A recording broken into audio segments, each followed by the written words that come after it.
let's face it, our world is in trouble. One of the biggest problems is we have too many people.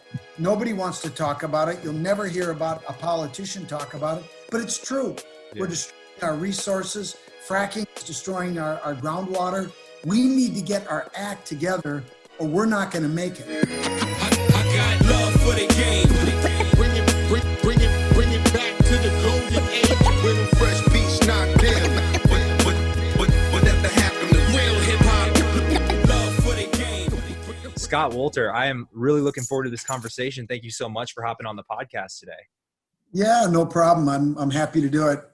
Yeah, awesome, man. Well, I know you were telling me about some cool stuff that you got coming up, so we'll try to keep it around an hour or so. But I have a lot of juicy questions and just a little background about me, man. Obviously, so for the viewers and the listeners watching right now, Scott is the host of America Unearthed. Is that show still running right now? Well, it's still running. We're not making any content right now. We're shooting any episodes, and I'm not sure if we're going to come back or not. But I've said that before, and we were off for about 3 years, and then it came back. And we did another season last year of 10 episodes that were, I thought, pretty good, a lot of fun. Yeah. And then, of course, COVID hit, so the world has changed probably forever.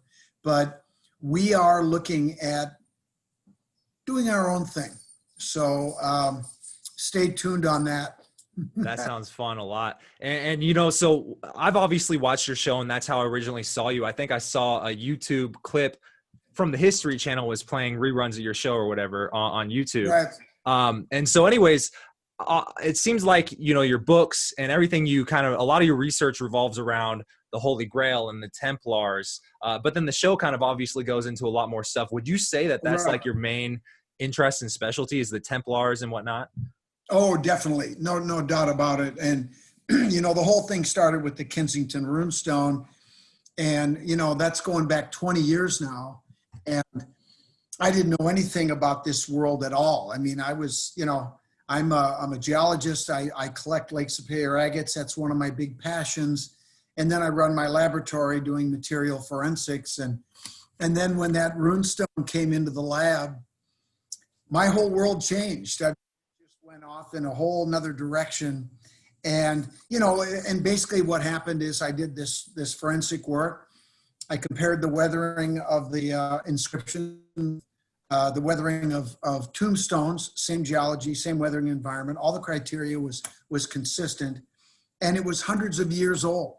Therefore, it had to be genuine because everybody said it was a late 19th century hoax. Well, it hasn't been in a weathering environment since it was pulled out of the ground. So that 200-year window pushes back from the date it was found. Well, that makes a hoax impossible, right? A late 19th century hoax impossible. So the only other thing you have is it's genuine. Well, once you say that, and once I did say that, pardon my French, but that's when the shit hit the fan. Let me tell you, I was criticized, I was attacked and questioned, and I'm like, the hell's going on here? I didn't understand it, But and just to be fair, I'm a human being. I'm not perfect. And if somebody has a question about something that we did, ask it. And if I made a mistake, I'll fix it. But that's not what it was. They just didn't like the result. But my position on that is tough hop. So anyway, once we established that it was an authentic artifact, then these three things have to be true, right? Somebody carved it. They came from some place for some reason. And so that's what I've spent, the years after we authenticated it, trying to figure it out, in part because people said it was fake and there was all this angst and anger. And, I didn't know that there was a narrative that was accepted in academia, and this didn't fit. Well, in my world, which is the professional world, there is no paradigm. There is no narrative. It is what it is. The results are the results. And if you don't like it, tough hop. That's life. So anyway, I think we've answered all those questions. Who did it, came from, and why. This runestone that you're talking about, is this one that has the hooked X on it? Yes, 22 times. Wow. That's no coincidence. What's That the name of this number is runestone very again? sacred. It's called the Kensington Runestone. Found in Minnesota, here I live. Wow. And it was found on an archaeological dig? No, it was found by a Swedish immigrant farmer who was cutting down trees in preparation for farming. He was homesteading the property. And he and his two oldest sons, this is in the fall of 1898, were clearing trees. And what they did is they cut off the roots around the base of the tree. Then they took a winch and they pulled it down, which pulled the roots up, and tightly wrapped almost directly under the stone was this 202-pound stone, the runestone. There it is, right there. And this is the one that you've been researching a lot since it was found, Yep. basically. Okay. Well, I wrote a book with a linguist called the Kensington Runestone, Compelling New Evidence. It's 574 pages. And the reason for that is because extraordinary claims demand extraordinary proof. And this book proves the stone is authentic. It answers every question. It is the absolute Bible on the runestone. We left no stone unturned, pardon the pun. Yeah.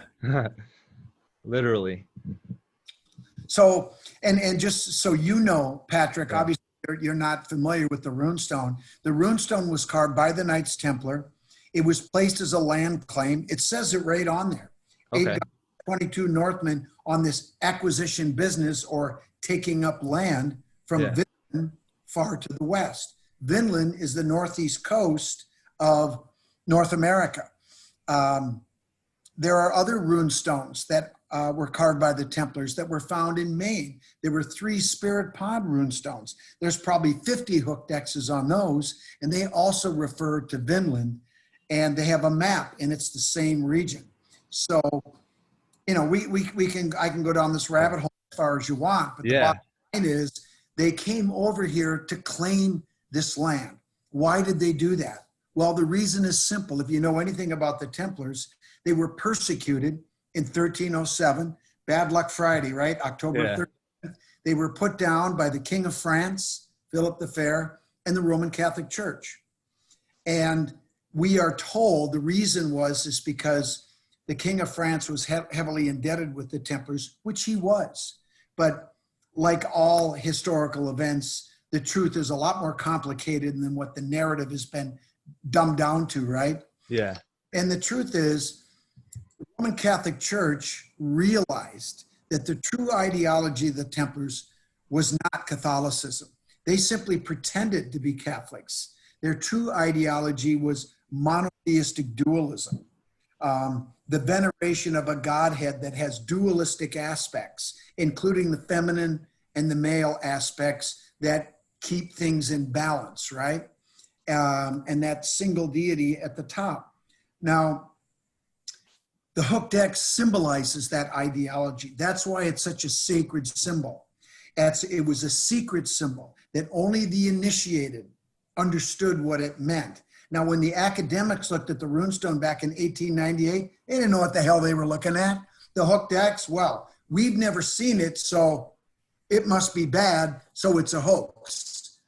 No, guys, you've never seen it, and that's all it means. It means you don't know what it is. Admit it, right? Well, they couldn't admit it, so they have to make it go away. Well, like the logic I told you that somebody did it, they came from someplace, they came from somewhere, that also means that everything in this inscription, if it's authentic, has got to exist over in Scandinavia.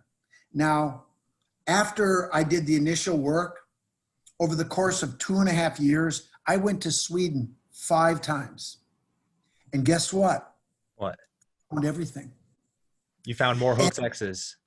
I found everything. I mean, all the language problems, all the strange ruins, everything was there. Now, a lot of, and of course, all the academics in Scandinavia, all that did was piss them off because I came over from America, and I'm a geologist, remember? I'm not a linguist, although I learned from one of the top guys in the world. I know enough to be extremely dangerous, certainly enough to know what I was looking for. And all I did was piss them off even more, because I went in their backyard and found what they were too lazy to go look for, because it was a hoax. Yeah. Well, I definitely want to. What's up? Well, there's a lot that comes up. You can't make this up, man. Yeah. I mean, it's a very interesting story. And especially if you follow your show, American Unearthed, it's almost like you tracking down like basically chasing leads on the hooked X and trying to find the proof and whatnot. And it's very fascinating, all the different rabbit chases it almost leads you on. And you brought up the runestone one of them was in Maine, and it was literally stolen right before you went there, right? Whoa. Oh, no. Well, that's the fifth one. That's the Narragansett rune. That's another one that has the hooked X. There's 5 of them total. Yeah. But yeah, that one, we were there. We studied it. Not long after the show, before I was there, it was stolen. So that was right before we were going to film it. So what we ended up doing was incorporating that into the show, because it really happened. And it turns out the guy that owned the property right there, a guy who's extremely wealthy, and didn't like the fact that people were coming across public land, walking along the beach, which is not private land. Now, if they went up on his land, that's another thing. But if you walk along the beach during low tide, that's not his land, right? Yeah. It pissed him off. So he stole the stone, put it in his garage, and, I don't know what he was going to do with it, but eventually it was recovered. Okay, that's good. I was unsure if maybe it was like government conspiracy coming in and taking the stone from you guys. No, it was, the funny part is, and I've never really talked about this before, but the Christmas before the spring when it was stolen, myself and a couple of other researchers that live out in Rhode Island, Richard Lynch and David Brody and I, went to a Christmas party of the people that lived in that neighborhood. And what we wanted to do was lobby them to help us get that stone out of the water to a safe place. And I'll never forget, that guy and his wife were there. And he was sitting on the mantle of the fireplace. And I gave this impassioned speech trying to convince these people to support the cause, right? We want to do something good. We want to preserve something that we think is part of our pre-Columbian history. And that guy sat there and he goes, "That stone belongs to me. I can do anything I want. I could take it out of the water tomorrow." So when it disappeared, funny, that was the first guy I thought of. Interesting. But, yeah. One thing I want to help do, and I feel like I've preparing for this interview kind of binge watched a lot of the relevant episodes that I could get through before this interview. And what's coming together for me, and I kind of want to connect the dots for anybody listening who hasn't seen the show, is the significance of the hooked X leading to the Templars. But why is that important? It's because that implies a different history than what we've been taught, as you say, which is Christopher Columbus was the one who discovered the Americas or whatever, which seems to be not true from your research, huh? Oh, come on, man. I mean, think about this, okay? This is how ridiculous this is. And it's really a much more complicated story than people realize, because, I mean, first and foremost, Christopher Columbus came over here 4 times. Never once did he set foot on the land that would become the United States of America. In fact, he never set foot on the continent, but he did in what is now Panama on his 4th trip. But the whole notion that he discovered America, even if he did set foot on the continent, is ridiculous. I mean, how can you discover a landmass that already has millions of people living there? I mean, what are we talking about here? This is ridiculous. It was political, purely political. And what it did, in part, was lay the groundwork for the whole notion of manifest destiny, right? And part of it was, and this was really Christian dogma is what it was. It was based on Christianity. And the church basically said, look, it is our sovereign right. Since nobody has been here before, You have to establish that, right? This allows you, this gives you the right to take this land. It is our God-given sovereign right to take this land. Well, what about those natives? Well, they had a plan for that too. The natives were savages, right? And therefore not worthy, and therefore justified the genocide that took place. I mean, this is the age-old concept that human beings have been doing to other human beings forever. We're doing it today. Our president does it every day, right? He dehumanizes a group of people so you can persecute them. I mean, it's BS, but it's nothing new. So how did this connect with the Hooked X to eventually becoming your search for the Holy Grail? What's that connection there? Okay, well, that's a great question. And it goes back to later research that we did. In fact, my wife did in a book she wrote with one of the brightest guys I've ever met. His name is Alan Butler. He's a British researcher who knows more about the Templars than anyone. And he was the one that got me on this road to realize that the standard narrative about the history of the Templars is a bunch of BS too.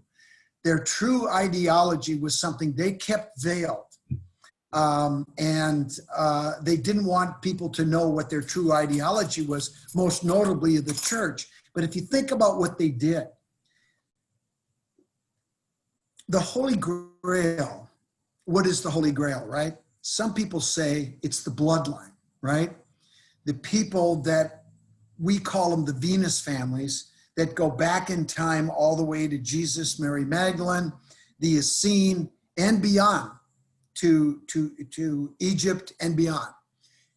And that's true. It's absolutely true. In fact, many of those people that are descendants of Jesus and Mary Magdalene's bloodline are walking the earth today. You're talking to one. I'm part of that lineage. So a whole bunch of other people. I mean, hundreds of thousands, if not millions. And the point is, I don't consider myself special. I'm not special. And neither are any of these other people. Now, they have a bloodline that goes back to some pretty important people, but a lot of people do. In my opinion, it's not that big of a deal. However, back at their time during the Templars, these Venus families were the ones that put together this whole plan of,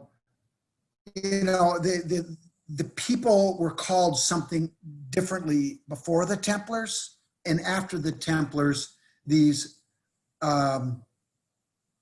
societies, if you will, of families and initiates are still around today, and they're called something else. But the whole idea and the reason the Templars came over here and what their long-range plan was to establish a sanctuary where people could live in freedom, where people could practice any religion they want, right? I'm a Freemason. One of the things we do is when you take your obligation and you join, you can take it on any holy book you want. A Bible, a Torah, a Quran. Our indigenous brothers take it on an eagle feather.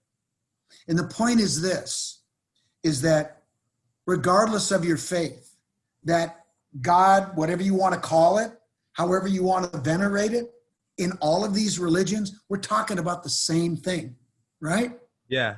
Isn't that right? Yeah. And at the end of the day, we all eat, sleep, shit, fart, make love. Doesn't matter where you're from, what color you are, what race you are. We all do that same stuff. And every single one of us, if I took a knife, you took a knife, anyone on this planet takes a knife, what color is our blood? Red. You get the point, right? Yeah. So one thing that really stood out to me is like the differing stories and kind of where they're coming from. And like you said, it seems like a political thing because, Indiana Jones, which I would say you're like the real life Indiana Jones, it seems like. But the old Indiana Jones movie and like kind of what everybody's been taught, I even did a report on it in high school. Like everybody thinks of the Holy Grail as a cup, like the chalice used at the Last Supper. So where, and I've also obviously heard through academics like yourself, the other story, especially I think the Da Vinci Code popularized it, that it's the bloodline.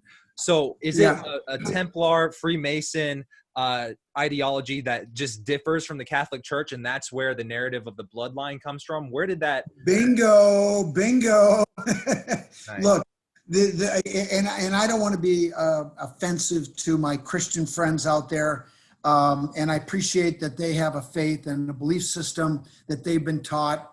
But I'm just going to be real, okay? I'm a scientist. I'm a pragmatist. I've lived on this planet for a long time, and all I can say is, until I see a virgin birth and somebody rise from the dead, I'm not buying it, okay? That didn't happen. That's a narrative that was created by the Roman Catholic Church as a way of controlling people's thought process, right? That's what it is. That's what organized religion is.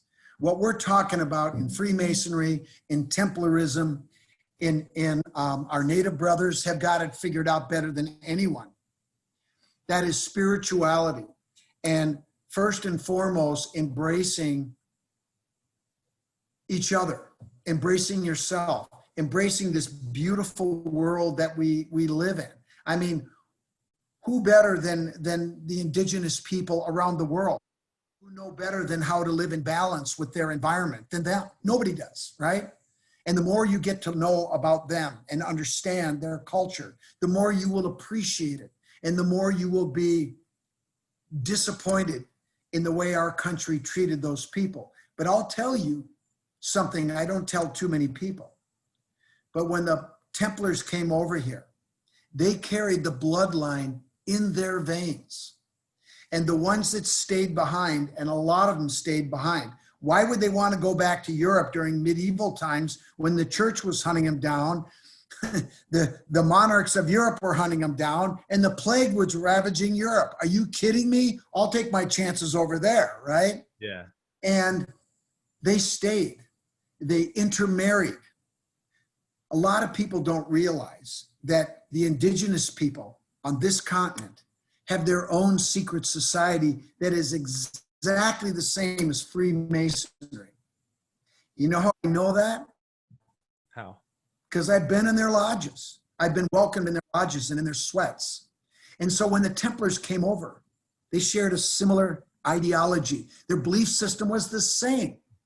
And they embraced the sacred feminine, the great goddess. So when you talk about the chalice and the bloodline, the chalice is the womb of the goddess, of the feminine, because this is where life comes from, right? That's chalice. And so the Templars operated on this continent for centuries before contact. And nobody knew about it. So I didn't, it's kind of like that age-old saying, right? Well, how do we know the Templars were here if there's no record of it? Well, first of all, there is a record of it. The runestones, the Newport Tower, there's a whole bunch of stuff. Yeah. But it's kind of that question, if a tree falls in the woods and there's nobody to hear it, is there sound? Did it happen? Well, of course there's sound. Of course it happened. Just because you didn't record it doesn't mean it didn't happen. When in fact, it is recorded. And these documents, the structures that are here, the artifacts that are here have been screaming at us, but nobody was listening because they intentionally turned a blind eye because it didn't fit the narrative. Yeah. And, when the Templars came over and they aligned in ritual, in sweat, intermarriage, one of the intentions of the Templars was to put the bloodline into the indigenous people to protect it over here. That's part of the reason why the Roman Catholic Church was largely behind the genocide that happened. They knew what happened. They knew all about this. They still know all about it. Yeah. But they're not telling anyone because it undermines their message. And they were happy to get rid of the natives because it also got rid of the bloodline. So one of the biggest things that stands out to me as far as the major difference here between both narratives of what could potentially happened with Jesus Christ and the bloodline or the Holy Grail is, the Catholic Church obviously seems motivated to have us believing that Jesus was the son of the Virgin Mary. Why do they want to push that narrative versus the one that you're research is essentially saying, which is they were married, they had offspring, and Jesus was a normal guy. Well, Jesus was not necessarily a normal guy. He was a leader. He was somebody who was deeply initiated, and he was a teacher, just like his wife, Mary Magdalene, right? I mean, they created this whole story, right? And they elevated Jesus to this, the Son of God position, so that people would revere him, so that, they could create a narrative where you will do this, you will venerate this story. Otherwise, if you don't, you're going to go to hell, you're going to go to purgatory. All these bad things are going to happen. As long as you toe the line, you're going to be okay. I mean, it's just a bunch of crap. I mean, it is. Look, the idea of two people getting married and having children. Wow, what a novel concept. I mean, give me a break. This is the way it works, okay? Yeah. Now, getting back to Jesus. Was Jesus an important person? He was. But Jesus was born, he was a baby, knew nothing at one point, and somebody had to teach him, right? Who was that person? John the Baptist. Now, if you're a Christian, you were taught that John the Baptist baptized Jesus, right? Yeah. But when I look at the depictions in stained glass, in art, depending on the period, as a Freemason, somebody who understands symbolism, allegory, code, colors, hand gestures, when I look at those depictions, what I see is a Masonic initiation. That's what happened. I will tell you this, in Freemasonry, all of our lodges are dedicated to the Holy Saint John. Never do you hear the word Jesus, because somebody came before him. Now, if you want me to tell you another reason why Jesus is special that has nothing to do with the Roman Catholic Church, I'll tell you. Yeah, I would love to know. You ready, brother? I'm ready, brother. All right, here we go. So when you get time, I want you to research something for me and write it down. It's called Procession of the Equinoxes. Got it? Yep. Okay, let me see if I can explain it to you real briefly. Basically,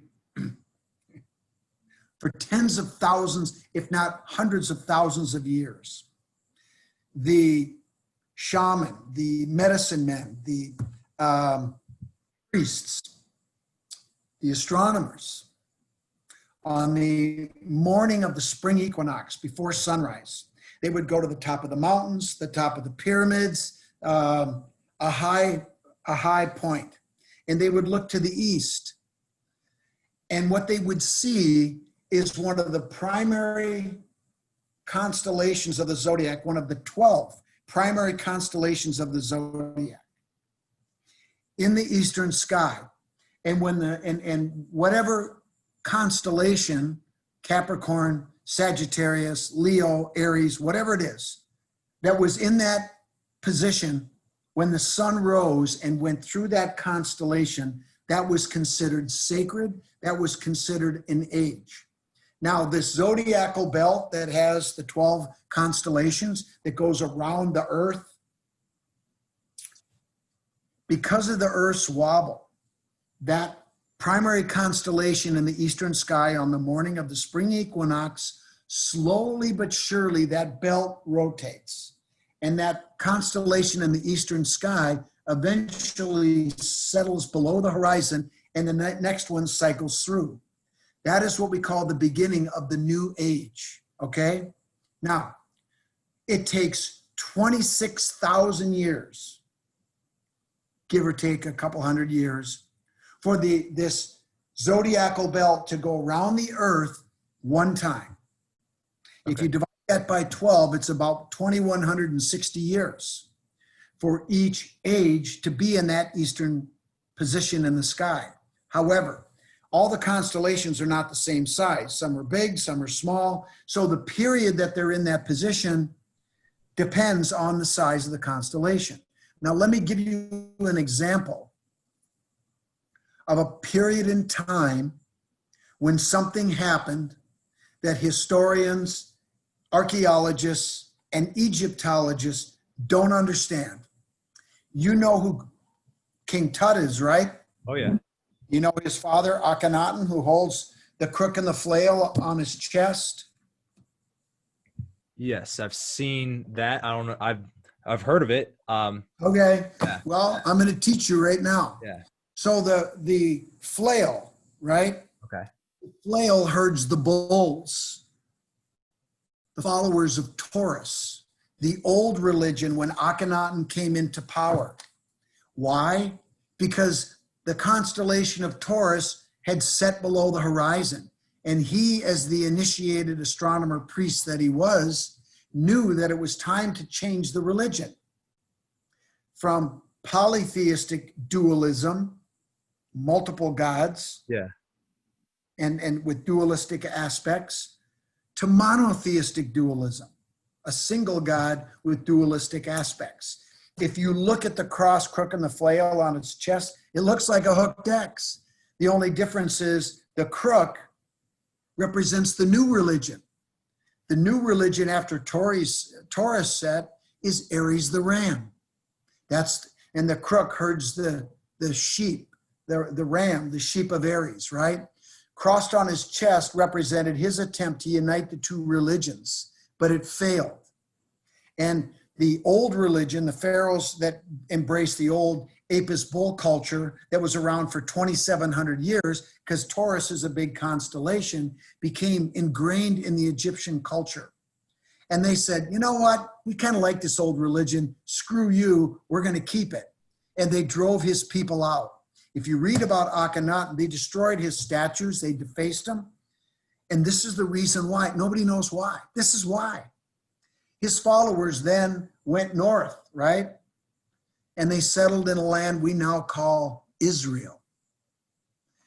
And those followers became the Israelites, right? That's the Moses Exodus story.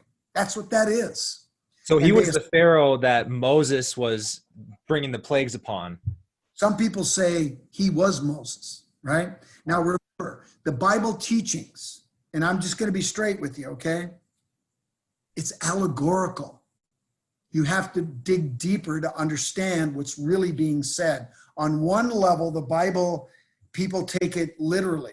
Yeah. That's how it's really supposed to be. The common people, the uninitiated, understand it one way. The ones that are initiated realize there's a whole different story being told. All right? Now, Aries is a small constellation. It only lasted about 1,400 years. And then the last pharaoh, the last grand master of the age of Aries the ram, is a guy who's typically depicted in artwork wearing a wool shawl from a sheep, carrying a shepherd's crook, a lamb in his arm or a lamb in his feet. Who am I talking about? Jesus? No. John the Baptist. John the Baptist. Okay. Right? And he was the last pharaoh of the age of Aries the ram, who initiates somebody we now call the Fisher King, right? Who was born of the Lamb of God. What does that mean? It means he was born in the last 4 years of the age of Aries the ram, Jesus, and then he becomes the Fisher King. Why? Because he's the new king, the new grand master, the new pharaoh of the new age that came after Aries. What is it? Is that Pisces? Pisces, exactly. Pisces, the fish. If you're a follower of Jesus, you're a follower of the fish, right? Yeah. What does that mean? Now you know. It's all about astronomy. So now let me ask you this. So my point with Jesus and John the Baptist, it's not so much Jesus's importance isn't necessarily who he was as when he was. Does that make sense? That does make sense. It was more of a timing thing because we were entering a new age with the constellations rotating in the sky. Bingo, you got it. Now, how long has it been? That was about 2,000 years ago, right? Funny, guess what? Are we going into a new age? We are going into a new age. But even more important than that, Patrick, buckle up for this. Are you ready? Yes. Nobody understands this. Okay. That's the reason we have so much. This is the reason we have so much turmoil right now. This was predicted. Okay. We're right in the middle of it. How does this fit into the term Kali Yuga, the yugas? And like, have you ever heard of that term? No, I haven't.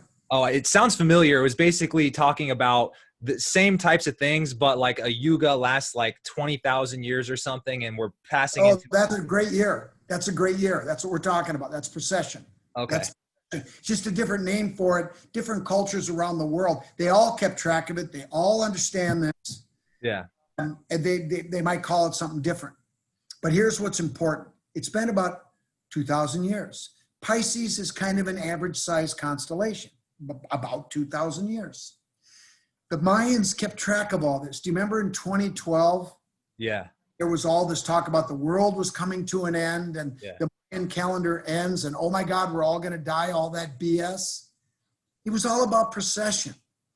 But here's the key. It's not just the end of the age of Pisces the fish.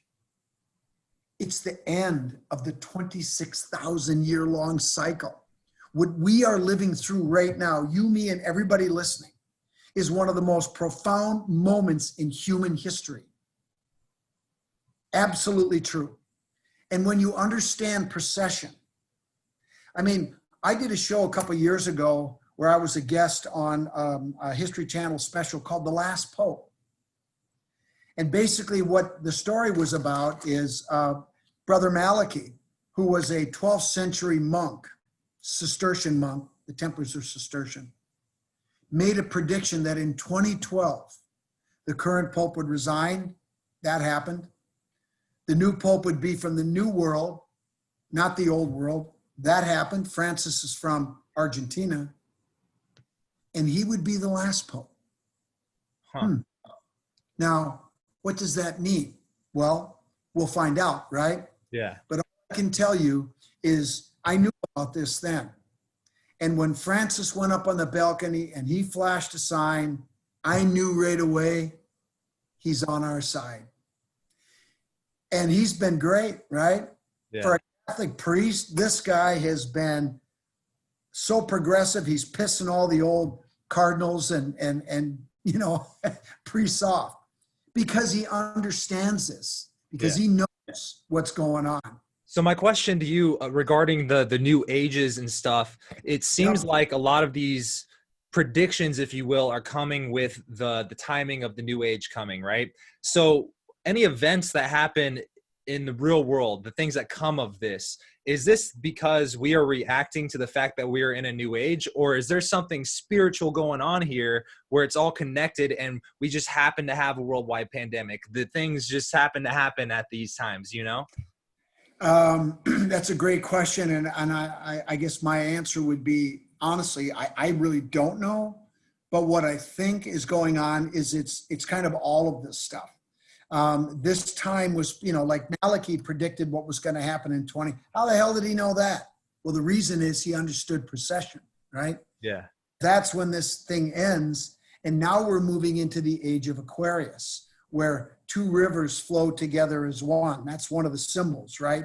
Where people come together and figure it out. Because let's face it, our world is in trouble. And it's in big trouble. One of the biggest problems is we have too many people. Nobody wants to talk about it. You'll never hear about a politician talk about it, but it's true. Yeah. We're destroying our resources. Fracking is destroying our groundwater. We need to get our act together or we're not going to make it. And so this is this turbulent time. If you sit down with native shamans, they've known all about this. And we have a choice right now. It's up to us to decide what kind of a world that we want to leave for our kids, our grandkids, and the ones we'll never meet. And quite frankly, my generation is a big part of the problem. You know, I mean, we want things to go back to the way they were in the 60s and the 50s and the 70s, and it ain't happening, man. Yeah. America that we knew back then, it's gone. And you either have to embrace change or you're going to get run over by it. And all I know is that When I talk to people that are like me, I don't learn much. When I talk to people that come from other places, have different ideas and beliefs, I learn and I grow, and they learn from me. And it's a cool thing, I think, but that's me. One thing that you said there that was really interesting is, you know, our population's getting out of control. And it reminded me of one thing that really fascinated me, which was Georgia Guidestones. Oh, yeah. Popped up out of nowhere. And it said, you know, it apparently had like, and you can correct me if I'm wrong, 10 new commandments for human to live by. And one of them had to do with decreasing the population. It said that the sustainable human population should be no more than 500 million. Like 1/16 the number of people, almost 1/16 the number of people that we have on the planet today. Now, that is the one thing that just set everybody off about the Georgia Guidestones, that told people of a certain faith, of a Roman Catholic faith, it just lit them up, because one of the things that the church has taught for centuries is continue to procreate, the more the merrier, have lots of kids. And the reason is they'll have more Catholics, they'll donate more money, and they'll get even more wealth. I mean, that was the model, but it has really been problematic for this world. And is there any scientific relevance to that number, though? To 500 million? Yeah, because like, the whole story behind that, we don't necessarily know who put those up, who funded putting that up. And there's probably a lot of theories out there as far as what I could tell from your show, obviously. Right. And what I'm thinking, if I want to go conspiratorial, if it is someone who's trying to either on the Templar side or against the Templars and the Freemasons, right? But if it's someone who has a plan like a New World Order, that also fascinates me with a lot of the things where the theories of the Denver airport talking about a virus and then recent events. And I'm kind of starting to see how these may or may not be connecting. Is there any relevance to that? Like, is everything else on there pretty factual as well? Well, I think that most people would embrace all the other tenets of what's on the stones, embrace nature, right? Everything. I don't remember the specifics right now because I haven't looked at it in a while, but I remember those were the two that I remember. And, I think people forget we're part of nature, right? We are part of this whole ecosystem. And when a species dies, a little bit of us dies. And I don't know about you, but when I'm feeling down or I just, I need I've had too much humanity, I like to go for a walk in the woods. I'll go out and I'll look for agates, or, I just need to reconnect with nature, and it calms me down. It always makes me feel better. And that's not just a psychological thing. It's in our DNA. And so if we continue to deforest, to pollute our air and water, to destroy our natural, consume our natural resources, and not use the technology that we already have that's clean, it's just stupid. And eventually it'll be our undoing. And, I think everybody should embrace the philosophy that whatever you do in your little part of the world, you should always have a goal of trying to leave the world a little bit better than you found it. And if everybody did that, imagine, Yeah. It's also so unfortunate because I think a lot of people, I don't think that there's any one person, at least anybody worth talking to or has any power, who would disagree with that statement, right? But I think the problem is in society, for any change to happen, there's got to be meetings, there's got to be votes, there's got to be all these things to where no progress really happens. Like, it's like the age-old thing where people say these textbooks are decades out of date sometimes, because how long does it take to get schools to adopt a new textbook or a new way of thinking? And that's what always kind of fascinated me with this phrase that I've heard you say commonly is this could rewrite history. But in reality, what would it actually take for people to be okay with history being rewritten with the new evidence? Like you said, when people see the hooked X, they just choose to ignore it versus say, what does this actually mean? But then when I see some of your research where all these runestones have a hooked X, and then you go to a church in, I think, is it London or Paris? Where they No, I think you're talking about the one in Tomar, Portugal. Mm, Was the main seat of the Knights Templar Order in Portugal. And after the put down, they became the Knights of Christ. A lot of people don't realize that that order in Portugal, the Knights of Christ, continued on for over 500 years. They weren't officially disbanded until 1835. Think about that. So when people say the Templars disappeared in 1307, sorry, it didn't happen. That's not true. Even that's not true, you know? yeah.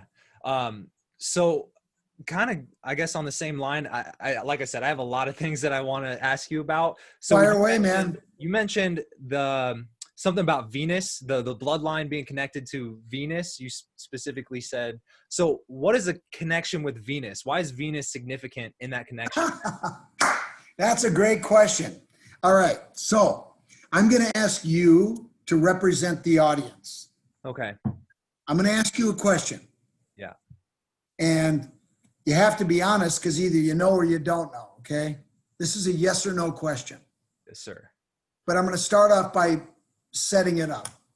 Would you agree that the most iconic symbol of the United States is the five-pointed star? Would you agree with that?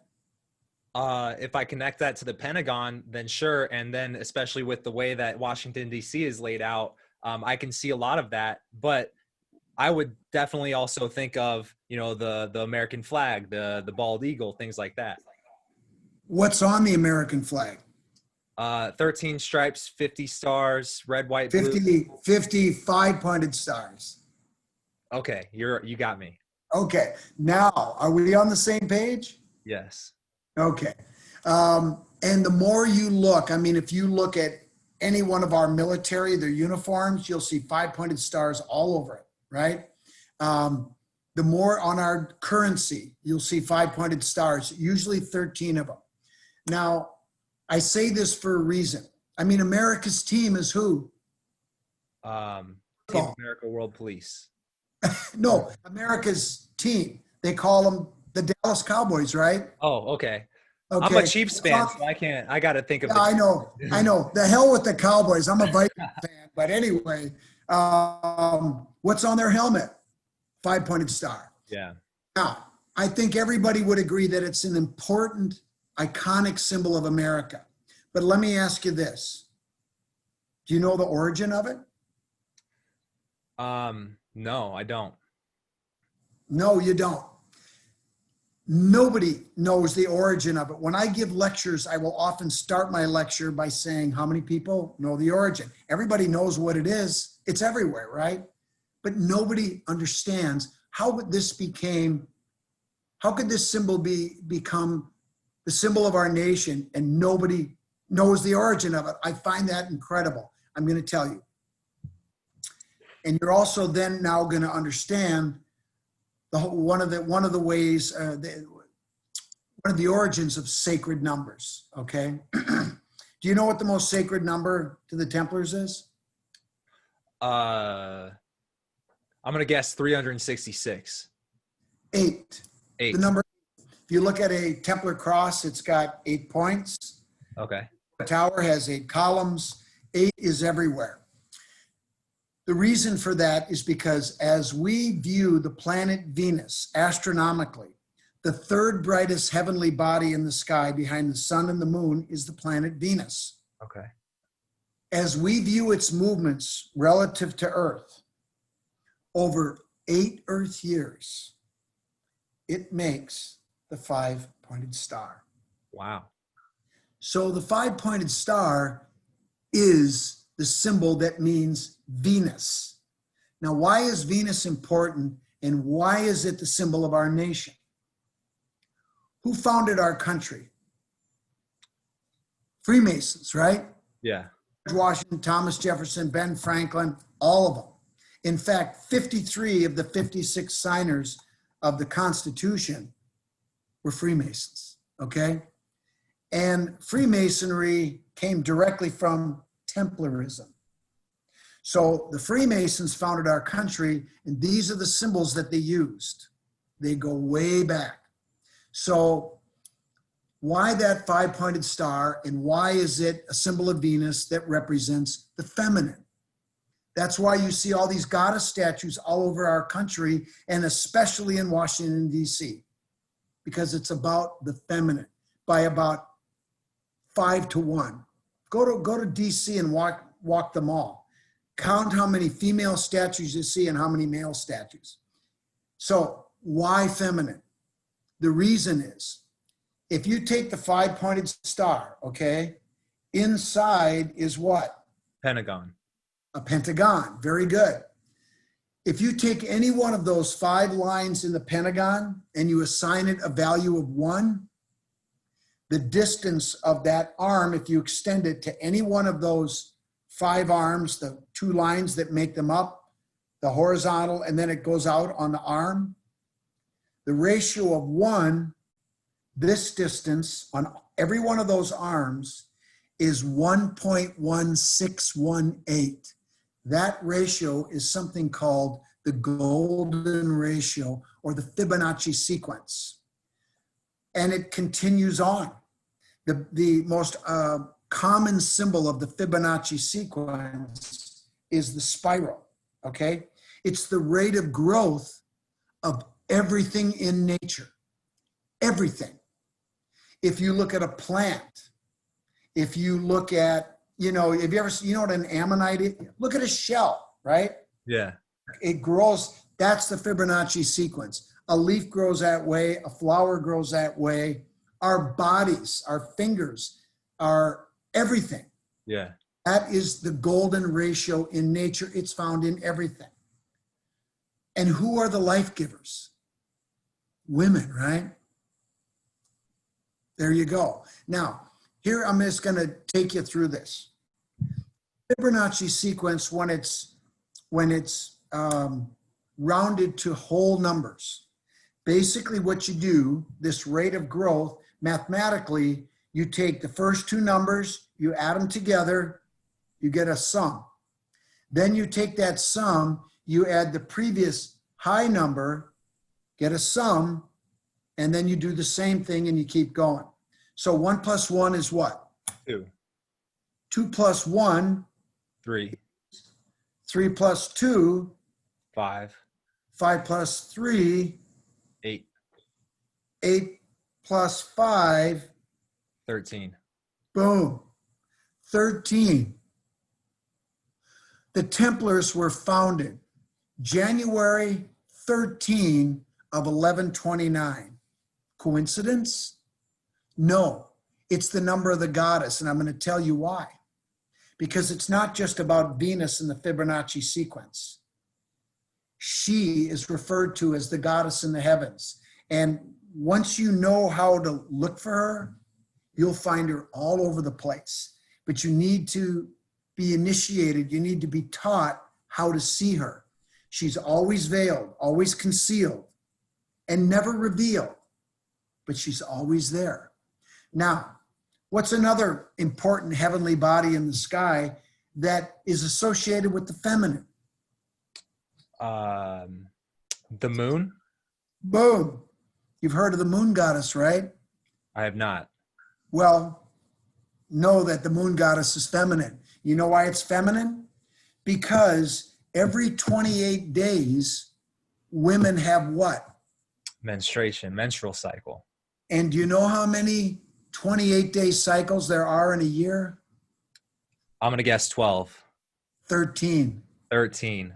Wow. The number of the goddess, right? That's why that number is so sacred to the Templars and to the people that embrace this ideology. So let's go back and talk about the church. The goddess, they don't have any time for that, do they? No. They have put women down here, right? Right. They've elevated you and me. It's a patriarchal religion, right? It's the word him with a capital H. Exactly. And it's wrong because in this alternate ideology that I'm talking about, it's she with a capital S. So now you know one of the reasons and one of the things that pissed the church off, in addition to the money that was owed to the King of France, the Catholic Church realized that they were being duped the whole time by the Templars. They were secretly venerating the Virgin Mary. They put her up on a pedestal, but that's not who she was. She was the goddess. She was the one that was the most important, right? The church did it because they had to, and they created this story to elevate her, the Virgin. Oh, how wonderful. Yeah. It's a bunch of crap. Yeah. Anyway, is it starting to make sense? This is making sense as far as the connections, the symbology, the I guess, narrative of what actually occurred. So I guess where I'm curious on the whole Venus connection and the bloodline is Jesus was of that bloodline. And obviously that bloodline was brought over here, and that's representative of the Holy Grail, as we've talked about. In this ideology that I'm talking about. He meant sacred feminine. Look, if Jesus was alive today and he saw what had become of his legacy, he would be appalled. I'll tell you that right now. He would be appalled. Anyway, go ahead. So does that also make him connected to the pharaohs? Do the pharaohs also carry that bloodline? Hell yeah. Okay. Now here's where my conspiratorial mind comes into play. Is I recently heard, and this was like, probably a decade ago, but there's like a 12-year-old girl who traced back the lineages and found that at the time 43 or 44 of all the presidents, all but one, had common blood that traced back to King John in England.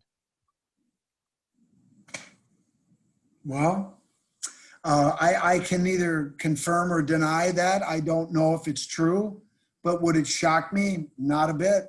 Not a bit. Yeah. I guess when I hear that, it shocks me at first at face value to hear that all of them, including Barack Obama, are part of that lineage, the bloodline. But then I think, well, if that was so long ago, at some point, wouldn't a lot of people just by chance also be related to him? Or Absolutely. Absolutely. That's why I said I'm connected to that bloodline. I don't think I'm special at all. And there's a lot of other people that are out there. We have a genealogy in one of our lines that goes back. Look, I probably go back to Attila the Hun and a bunch of murderers too, right? In historical. So do you. It's just we're all human, and but it was a very important thing for a long time. And in certain cultures, like in England, it's still an important thing. In other countries, in Muslim countries, it's a very important thing. Bloodline connections is everything. So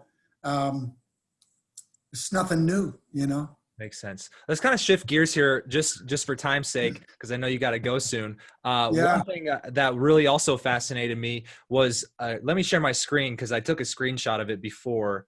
Let's see, desktop.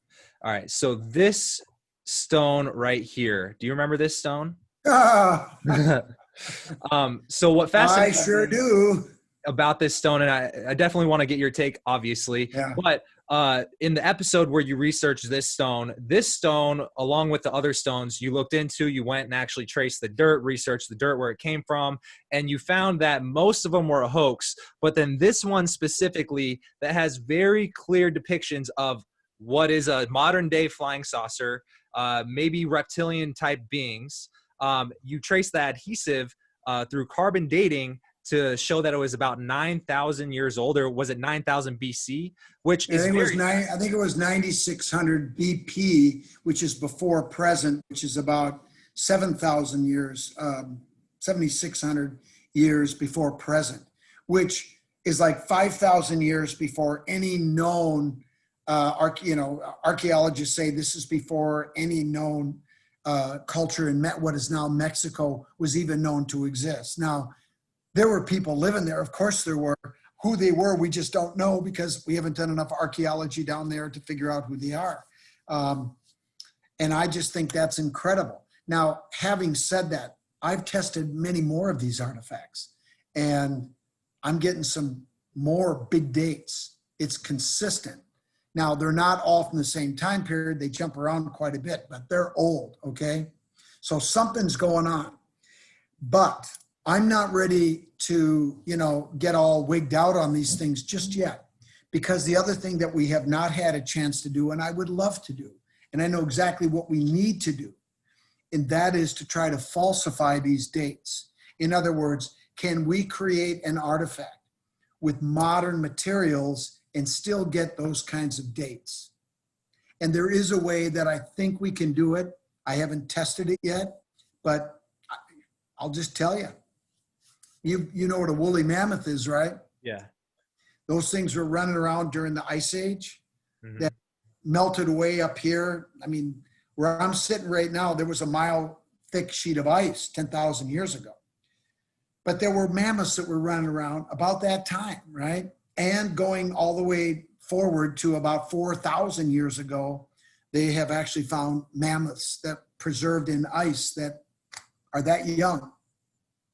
So could they have taken some of this bone or maybe some of the tusk, grind it up, mix it with a modern adhesive?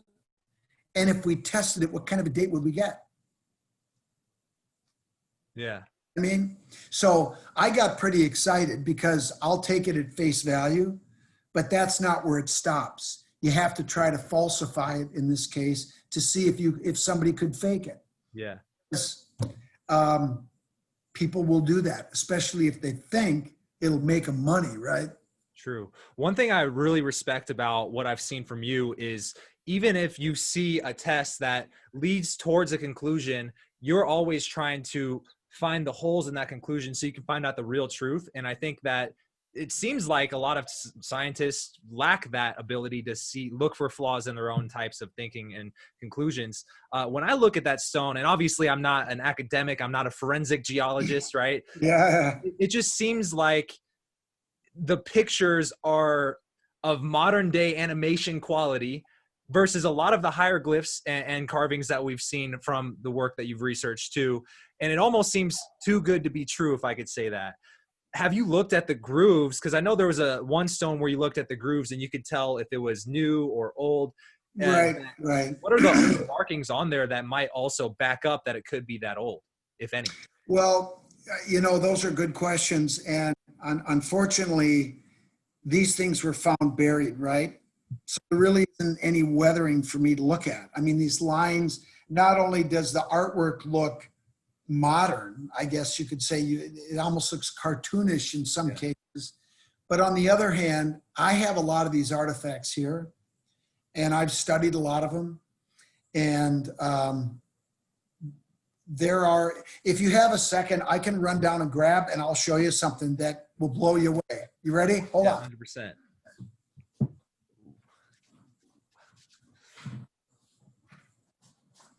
All right. All right. I'm looking forward to this.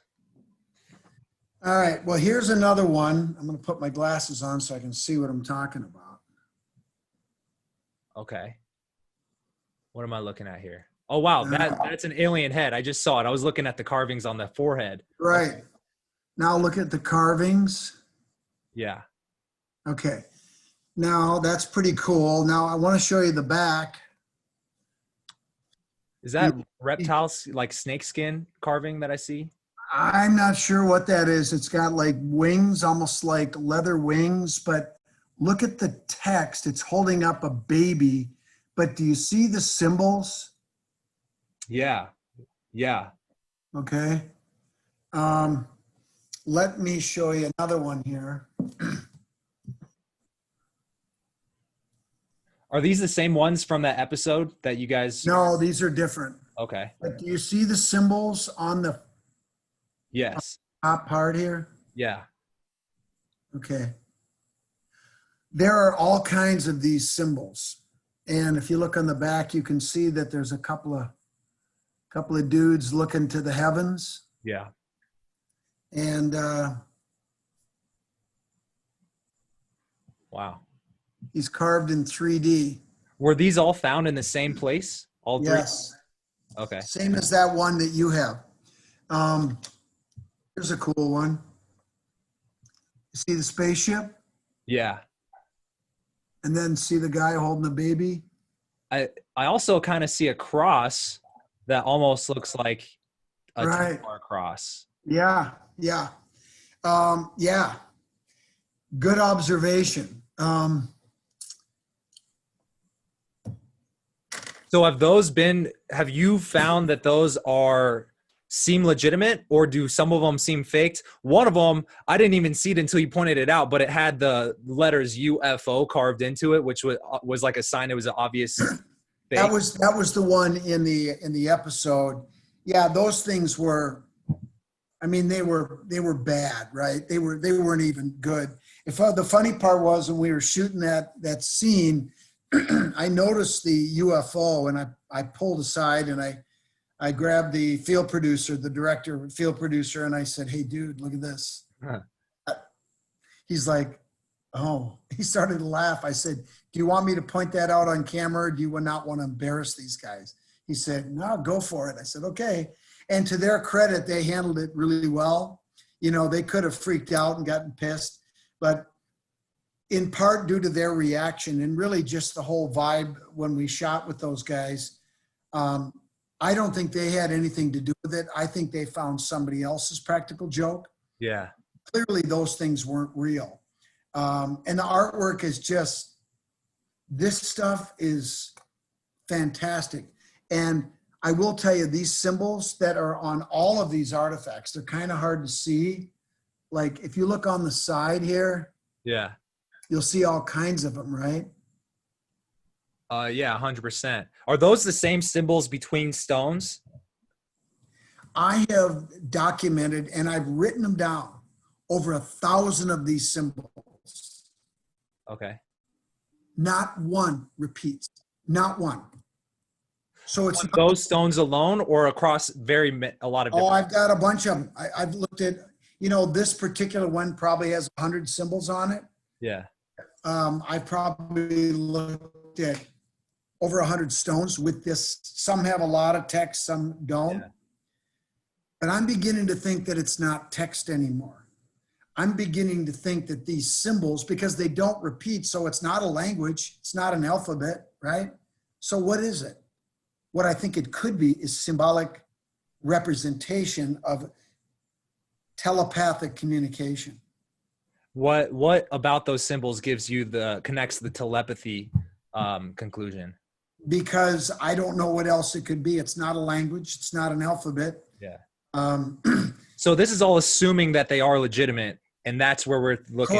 Correct. But who the hell is going to go to the work to create every symbol is different. Not one is the same. That's exactly what I would think is, like, if it was a hoax, first off, I would like to know how easy would it be to fake a stone like that? And two, if it's hard, who's going to go through the time and effort to do that unless they're a big organization? Because if it's a scammer or a hoax artist, there's going to be obvious lacks in their thinkings in some places and holes, right? You're going to screw up somewhere along Exactly. But the fact that even if it was a hoax and I wanted to fake that, I would think one of the major holes would be that there would be repeating symbols if those symbols were off in the background like that. The fact that they're not repeating. Well, that's the part that blows my mind. And I did that work before we did any C14 testing on the glues. So one of the things I really want to do is go down to Mexico to some of the other regions where that plate that you showed earlier, the one we tested on the show, and these pieces that came from the same area, I would like to go to that place and actually dig some out of the ground if we could, to see if the context, the provenance of where these pieces came from is legitimate. Yeah. One other thing that, being that you're a geologist, I'm sure you've heard of this. I would be surprised if you hadn't. Pumapunku. Have you heard of that? Yeah. So what's your thoughts on Pumapunku? Well, you're talking about the place that has the formed stones making walls that almost looks like a jigsaw puzzle. And how the hell did they do that? Yeah, I actually brought up, I'll share a picture of that too. Yeah. Because what fascinates me about Pumapunku is not only the H blocks, but the precision in these cuts, and a lot of these blocks, these sites look so big to where it blows my mind, even in the sense of, you know, people can theorize maybe how Stonehenge was made, but I think all of that goes out the window when you look at a site like this that dates back to tens of thousands of years, right? Well, when you go back and look at those H blocks and some of the other pieces that are repeating, it almost looks to me like precast concrete or some type of polymer-based mixture of some material that's been placed in a form and cast and then put into place. So, and some of these places where you see the walls where, you know, the blocks are not uniform, it's almost like a jigsaw puzzle. Some of those maybe were cast in place. I don't know. Now, I have not been there, so I can't tell you, but I would love to go and take a look and see if these things are individual units of stone or if they've been cast, if it's a artificially created material. I don't know. Is that something you would be able to tell right away from doing a little bit of observation in person? Well, I would be able to make some observations in person, but I would want to bring some samples back, cut them up, do some petrographic work. Then I'm pretty confident I could tell you if this was a man-made material versus natural. Yeah. If you ever go, what could I do to be able to go on trip with you? You know what? My son always says, Dad, I got a strong back and a weak mind. I go, perfect. Come along, you know. A lot of people have, volunteered and would love to be involved. And I just consider myself very fortunate to be able to have had a network pay for me to go around and be an Indiana Jones type of character. But, you know, we're doing real work. And we're doing real investigations. And the one thing I will never do is lie to the audience. I'll never mislead them. You know, I'll play ball and have fun and try to do a little acting, you know, going into commercial with an act out, but I'll never lie to them. And I can't say that, you know, everybody does that. Yeah, that's something that definitely seems very apparent. If anybody has watched your show, and I'm sure anything that you've put out, even though there are some elements of dramatization as far as carrying a storyline throughout the season. Oh, sure. But the conclusions you always draw are very objective, where it's like it's very clearly not staged, you know? No, these are real investigations. And the one thing that I will say, and I'm very grateful to the network and to the production company, Committee Films, that we worked with on all 4 seasons. There have been times when we go into investigation and, you know, you have to have a little bit of a roadmap of where you're going to go, right? So you can film the damn thing. But we have had instances where we thought it was going to go one way, and all of a sudden something that we found or something that came up in the lab said, oh, wait a minute, that's not the way it's going this way. And we follow the evidence, which is what you're supposed to do, right? Yeah. And thankfully, the network supported that. And I think we got the right conclusion. And sometimes I had to come back and give people bad news. I don't know if you remember when we were in Pennsylvania and those guys carved that one inscription. Did you see that one? Yeah, and you called them out. You're like, if you guys did this, you could tell me. Yeah. Well, you should have seen what happened off camera. I was pissed off. Wow. Well, I said, look, you guys are screwing around here, creating this thing, trying to fool me, and it's a big joke to you. You know how much money it costs to send, 7, 8 people across the country to come film your practical joke? I was pissed. Wow. But I figured it out. Yeah, definitely. Once you pointed out why it wasn't legitimate, I'm like, oh yeah, that was definitely created by them. Yeah. Well, they put the mud in there and the whole thing, and it looked really good.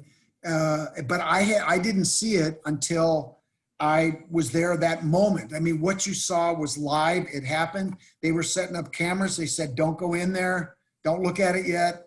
And then action. And then I did my thing, and it was all real, right? Yeah. Never forget, I was looking at those grooves, and I'm like, it looks like mud. And I could see little linear grooves following the line. And I'm like, that shouldn't be there. But I couldn't do anything yet, right? Because we had get the content. And I'm like, okay. So after we cut for the morning and then we went and had lunch, we had to climb up out of this place. Everybody have their lunches and they go sit down, right? So I waited until nobody was looking. And I went into my travel bag. I had my suitcase in the truck. I pulled out my toothbrush. I got a bottle of water and I snuck down there.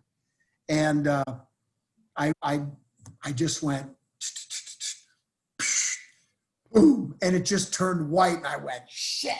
Because you have to understand something, right? This thing had a hooked X, right? Yeah. I wanted it to be real. Nobody wanted it to be real more than me. But it wasn't. Yeah. So the thing about the hooked X is like, I feel like if anybody objectively looks at your research, there's way more evidence that you've come up with that points to this being the fact of how things went than there probably was even for OJ being that fact that he actually did it. You know what I'm saying? This would Wait hold a minute. Are you saying you think OJ was guilty? Is that what you're saying? 100%. Okay, I'm with you, brother. Boom. Yeah. So this brings up an interesting question. If you could hypothetically have anything that you've researched, that you've thought about, confirmed, which one would surprise you the most, and which one would excite you the most? Oh man. Well, surprise me the most. I don't know. Oh God. I guess I would like to know what's going on. And by the way, there is stuff under the Denver airport. They just weren't going to show us. I assume obviously the face, that girl was so willing to show you everything with a smile that it's like, it reminded me of if someone went into North Korea, they're like, look, all the people, they're happy. They're having fun, you know? Yeah. Right. Sure they are. But anyway, God, that's a hard question to answer. I guess the ones that would surprise me the most is if these things indeed are as old as they appear to be, or at least the initial testing suggests. Well, something with that timeline is, if I look into the research of someone like a Graham Hancock fingerprint of the gods, the whole Sphinx being old, 10,000 years BC, right? That's around the same timeline, right? So have you looked at the Sphinx too? Well, yeah. And it's funny you mentioned Graham because he's a friend, and Robert Schoch, who's done a lot of work in the Sphinx and in Egypt. And one of the things I told Robert Schoch several years ago when he was at a conference here in Minneapolis is I said, hey, Robert, you've been saying that the geological weathering of the Sphinx and the pyramids suggests that they're over 10,000 years old. They go back to the Younger Dryas period. And I said, there's some evidence that supports this that comes from a completely different category. And he said, what was it? I said, well, the Sphinx, right? The Sphinx that we see today is the head of a pharaoh, right? Right. That was carved about 4,000 years ago. But the original head was a lion. We got this cute little head of a pharaoh on top of this big body of a lion. No, it was originally a lion. That head was recut. And that Sphinx is looking what direction? North, south? East. Okay. And funny, about 10 to 12,000 years ago, which is what the geological evidence that Robert Schoch says is the true age of the Sphinx. Guess what the primary constellation of the zodiac was in the eastern sky that Sphinx was looking at about that time? Was that Aries? Leo the lion. Leo.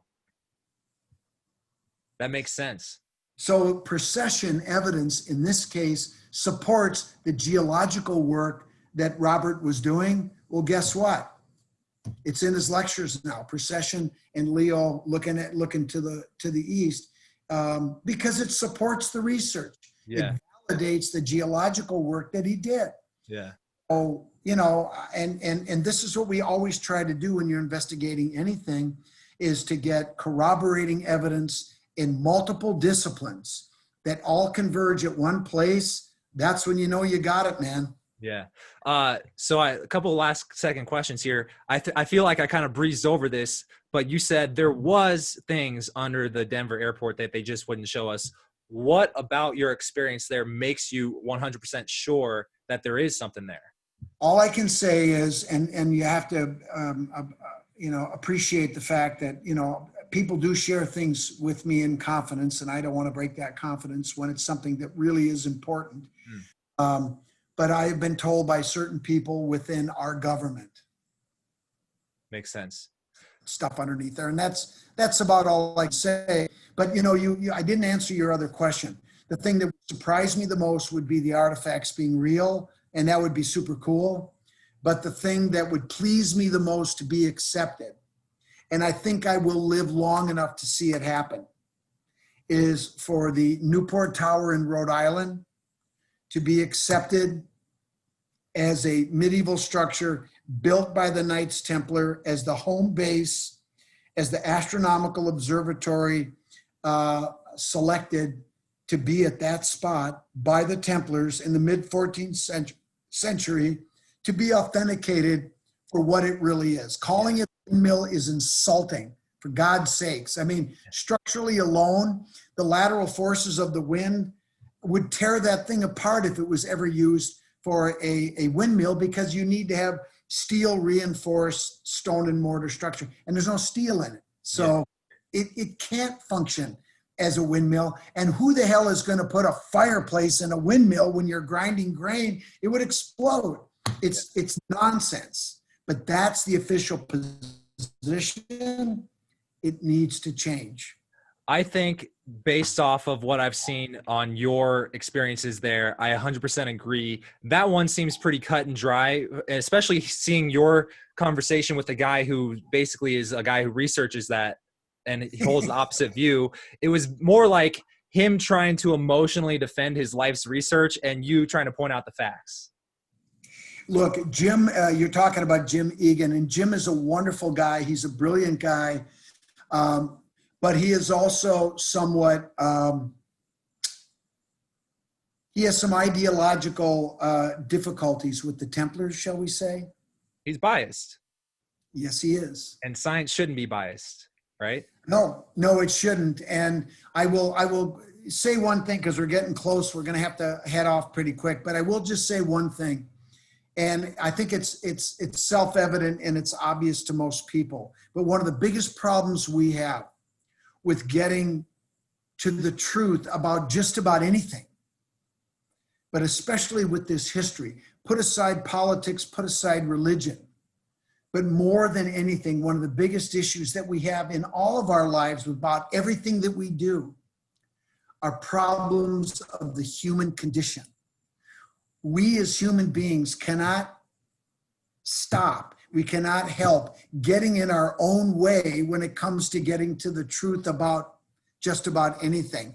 And when you look at these things like I have, these controversial artifacts, almost every single time, the biggest issue turns out to be a problem of the human condition with the people that did the investigations. Does that make sense?